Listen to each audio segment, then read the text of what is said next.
people at these jobs be so damn fake and phony. And that's part of the reason why I just stay to myself. It's like 1 minute they'll speak to you, and then the next minute it's like they just don't speak, or you speak, they don't speak back.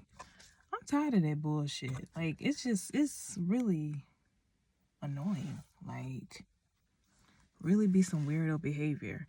And then it seems like to me that a lot of these people at work, they feel like they're gonna get some kind of like bonus, or I guess like some kind of praise from their boss if they want to be a little fucking snitch.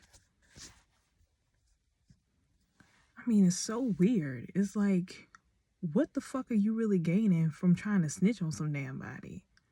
Like, that's some weirdo behavior. I wish I would. You really sitting back, unless somebody is doing something illegal, or they trying to like hurt another person or harm themselves. Like, what the fuck are you really snitching for? Like, I had an incident happen in my job where we're currently in training, right? And so we were supposed to take our lunch at 12, from 12 to 1.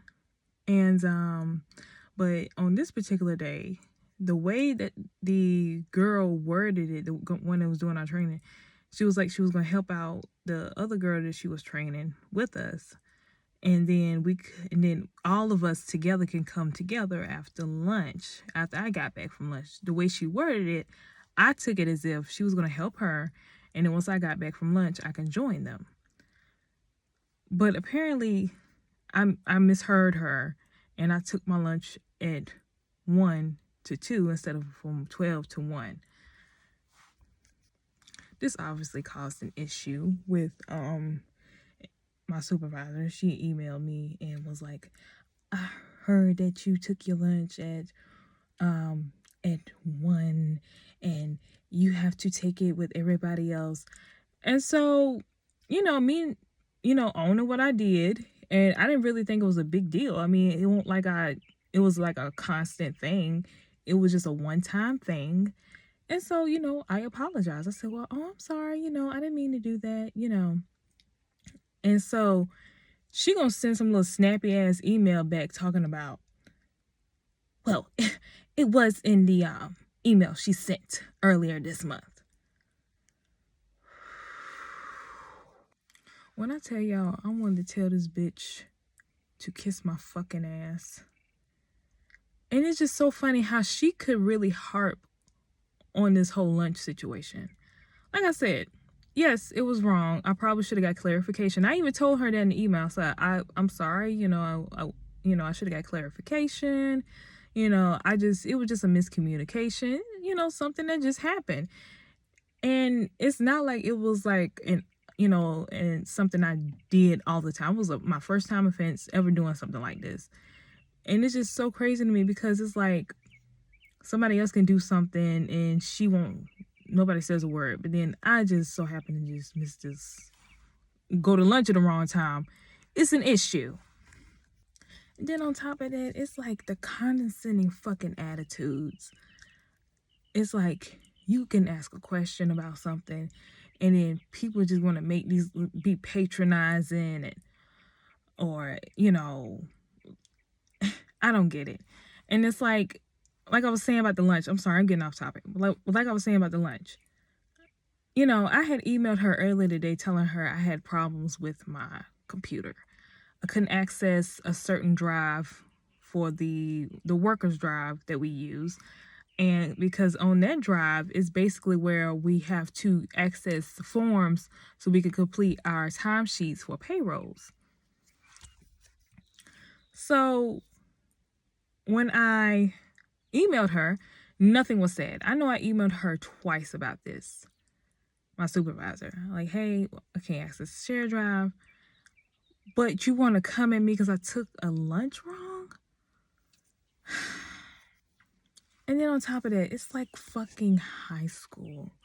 Like, these girls, they get in these little fucking cliques. And they just, and it's like, as soon as you walk past them, they just get quiet or mute, or they start whispering. I'm like, it's just like, grow the fuck up. Like, all of us, to some degree or another, maybe, we're probably moms. Hell, some probably even grandparents. You too old to be acting like this. And even the guys, some of the guys working there, like, it was a guy, like, I guess he's like new there. And, I call myself trying to, be cordial and speak. And I just kind of approached the queue. I was like, hey, how are you? He had his whole back turned to me, and I know he heard me. I'm like, fuck you too then. I'm just so sick and tired of people's fucking attitudes.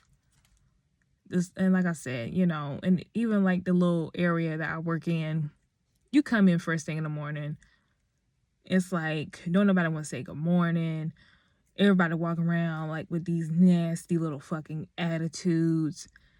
And, like I said, you ask questions, and it's just like, in a lot of ways, like, I'm not trying to be funny. Like, this is why when I lost my job last year, I really was in no rush to go back. I mean, the only reason why I had to go back because I got to pay bills. You know what I'm saying? Yeah. I was fired. I won on my unemployment case. That helped me out a lot. But I really enjoyed that break. I really was so relieved to be away from the toxicity of the work environment, of the workplace. It just was becoming too much on me. And to now be back, I'm like, I see why I was in no rush to go back. I mean, everybody got nasty little attitudes. Everybody just, it's ridiculous. I'm not saying everybody gotta be happy and cheery-go-lucky all the damn time, but, and I know but you ain't the only one that got something going on. You're not the only one that's suffering or that's, trying to keep it all together, So I don't understand what's up with all the fucking hostility and the fucking attitude. I really got to pull some inner strength to keep from just spazzing out. And that on top of just dealing with some other personal issues in my life, oh gosh, I don't know. But yeah, people just really, we need to learn how to treat people better. And, and I just feel like these jobs got to do way better. And when it comes to like how they treat their coworkers, and, you can have a doctor's note for being sick, but apparently you still have to get a disciplinary action because you missed days. Though you had doctor's notes for these days you took off. Go to hell.